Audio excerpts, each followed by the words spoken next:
বাইরের তন্দুরি খেতে ভালো ঠিক কথাই, কিন্তু বাড়িতেও আমি খুব একটা খারাপ করি না। তাও আবার মাইক্রোওভেন নেই আমার।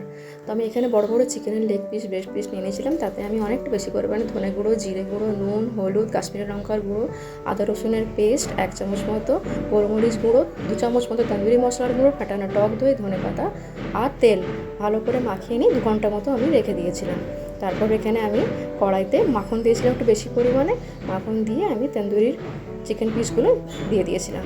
দিয়ে তারপর 5 মিনিট মতো ঢাকা দিয়ে 5 মিনিট পর আবার উল্টে ভালো করে আমার রেডি হয়ে গেছিলো পুরো তন্দুরি চিকেন। আর তারপর আমি এখানে গ্রিলে করে মাখন লাগিয়ে লাগিয়ে ভালো করে একদম রেস্টুরেন্টের মতো তন্দুরি রেডি করে ফেলেছিলাম। আমার এরকম তন্দুরি রেসিপি আমার ছেলেমেয়েরা খুব ভালোবেসে খায়। তোমাদের কেমন লাগলো বলো।